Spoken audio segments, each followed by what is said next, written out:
quiero compartirte los 7 principios que subyacen al trabajo terapéutico, psicoterapéutico y al trabajo de hipnosis del gran Milton Erickson, conocido también como el padre de la hipnosis o el padre de la psicoterapia moderna, podríamos decirlo de alguna manera, aunque ya estamos hablando de un hombre que vivió y realizó la gran parte de su labor, de su maravillosa labor, en el siglo XX.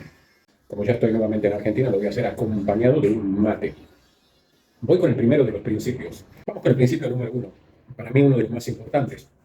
Para Milton Erickson, la hipnosis era el camino de acceso a los recursos inagotables y maravillosos de la mente inconsciente. Para Milton Erickson, a diferencia de la concepción junguiana del inconsciente como un reservorio de oscuridades, de sombras, de complejos, para Milton Erickson la mente inconsciente era el ámbito donde habitaban recursos que no habíamos hecho consciente, pero que podían darnos todo aquello que no estábamos logrando. Todos los recursos, todas las opciones, todas las posibilidades que desde nuestra estructura de superficie no estábamos viendo.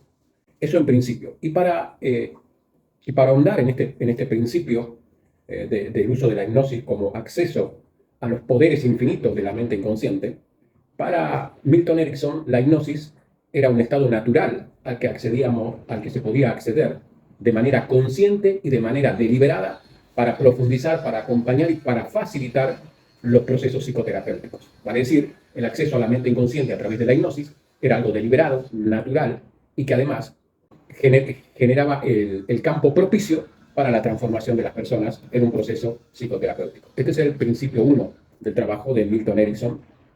El segundo es lo que llamamos la utilización. Milton Erickson utilizaba, se valía de cualquier comportamiento, creencia e incluso de las resistencias de los pacientes para facilitar y potenciar su cambio de una manera muy sutil. Un cliente que tenía su factor de interferencia alto, como se le dice en la hipnosis clínica, vale decir que un paciente que ofrecía mucha resistencia al proceso, ya puede ser que ofrecía resistencia porque había una ganancia secundaria muy importante, o porque desconfiaba de la hipnosis o desconocía lo que era la hipnosis, por la razón que sea, Milton Erickson podía utilizar esa resistencia. En una de las recopilaciones de técnicas que hay en el libro Mi voz irá contigo, donde se recopilan casos de intervenciones de Milton Erickson, cuenta el caso de un cliente que llega justamente con una mirada desafiante a la consulta con Milton Erickson, incluso lo desafía y le dice, a ver, hipnotízame, nadie pudo hacer nada conmigo. Y Milton Erickson, mientras utilizaba sus patrones lingüísticos para propiciar el estado de trance, lo que luego se llamaría el modelo Milton,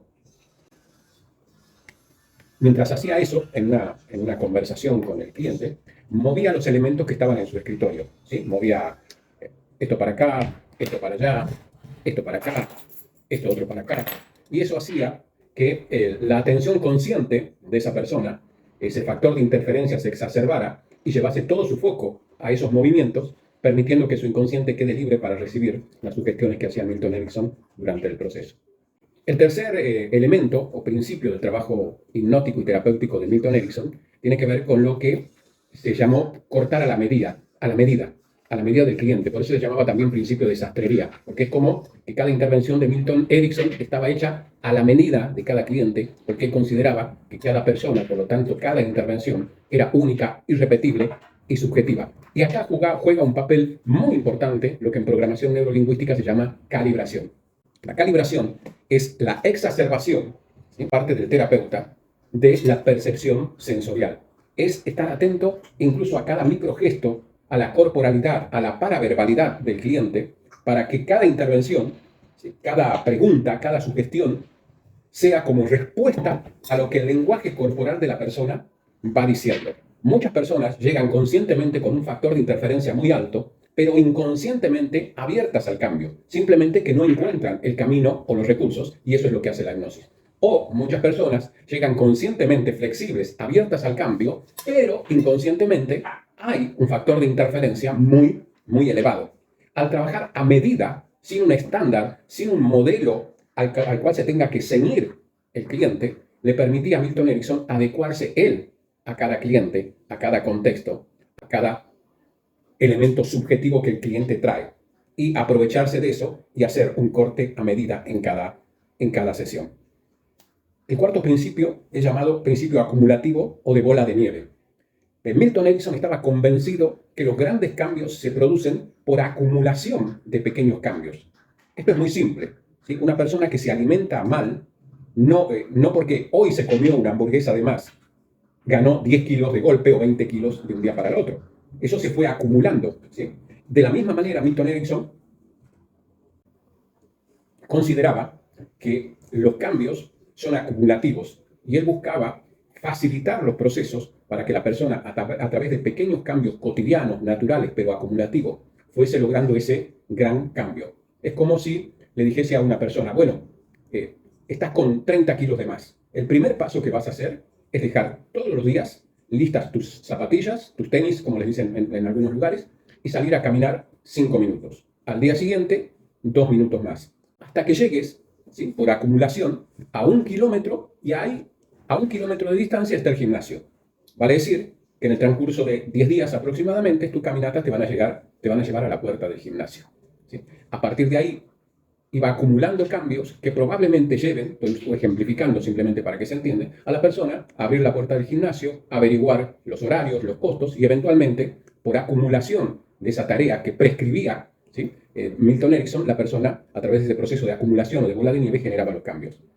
El quinto principio, este es muy interesante. El quinto principio es como paradójico, porque habla de la indirección y a la vez de la directividad que utilizaba Milton Erickson. La indirección parte de un principio a partir del cual él consideraba que nadie puede cambiar a nadie. Bajo ese principio, él estaba seguro que no era el terapeuta el que hacía que la persona cambie, que era la persona la que podía encontrar sus propios recursos, su propio camino, su propia dirección. Y que lo que hacía, ¿sí?, al no darle dirección, ahí está el principio de indirección, ¿sí?, al no ser directivo en lo que la persona tenía que hacer, esta, de alguna manera, encontraba desde su propio mapa, desde su propia circunstancia, desde su propio contexto, desde su propia subjetividad, guiado por el terapeuta, que lo único que hacía era como marcar, como en esos cuadernos donde jugamos a unir puntos y vamos dibujando figuras uniendo los puntos. Lo que hacía el terapeuta era simplemente entregar una bitácora, un cuaderno, donde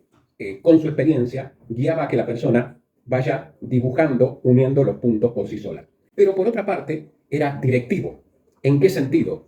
No le indicaba qué es lo que tenía que cambiar, cómo lo tenía que cambiar, pero sí prescribía de alguna manera, como médico que era además, le prescribía tareas a las personas. En muchos casos, metatareas. La persona creía que, por ejemplo, ir al gimnasio, la persona podía pensar, ok, el caminar hacia el gimnasio cada día un poco más va a hacer que yo baje de peso. Y en realidad, la meta tarea era que se acostumbre la persona a darse un espacio para sí mismo todos los días y trabajar su autoestima. Y a través de lo que la persona creía que era una tarea, que bien podía ser, ¿sí?, el objetivo de Milton Erickson, encargar tareas, o sea, ser directivo dentro de la indirectividad, muchas veces era directivo de una manera muy ambigua, porque confundía a la persona creyendo que debía hacer una tarea y en realidad subyacía a eso una meta tarea. Como un caso que está también en el libro Mi voz irá contigo, de una mujer que había vivido años y años depresiva y él le encarga la tarea, como había recorrido su casa, y esto lo voy a utilizar también para el próximo y último principio de Milton Erickson, este mismo ejemplo, esta mujer que vivía deprimida en su casa, Milton Erickson consiguió que todos los días esas hermosas plantas que ella cultivaba, cuidaba y mantenía en su casa, todos los días le entregase como regalo a una persona desconocida, o periódicamente a una persona desconocida le regalase una planta. Eso hizo que la persona tejiese amistades, tejiese relaciones que la fueron sacando de su estado depresivo. Y esto nos lleva al séptimo punto, y es que el séptimo principio del trabajo terapéutico de Milton Erickson y del trabajo en hipnosis de Milton Erickson, que es cuando tiene muy en cuenta las interacciones y el contexto en el que se desenvuelve la persona, en su trabajo, en su vida cotidiana, en su familia, y eso le permitía calibrar, darse cuenta qué metatarea, qué dirección o qué indirección podía darle a esa persona. Tenía muy en cuenta su contexto, incluso el mismo Milton Erickson utilizaba su propio contexto, su propia cotidianidad, sus historias familiares, para entrar por el atajo inconsciente, sin que la persona se dé cuenta qué es lo que estaba pasando. Al conocer, ¿sí?, el contexto, las interacciones diarias, podía hacer que la persona encuentre inspiración, opciones dentro de su vida cotidiana y utilizando todos los otros principios, darle una respuesta. Y hay un octavo principio que me estaba quedando en el tintero, pero me vino a la mente ahora, y es que Milton Erickson trabajaba todo el tiempo en el presente. Él consideraba que el pasado no era algo que se podía cambiar, pero sí que se podía reinterpretar desde el presente, para que a partir del presente poder generar opciones hacia el futuro. Así que acá te he regalado estos 7 u 8, ya no recuerdo bien, principios del trabajo hipnótico de Don Milton Erickson. Muchas gracias y hasta el próximo video.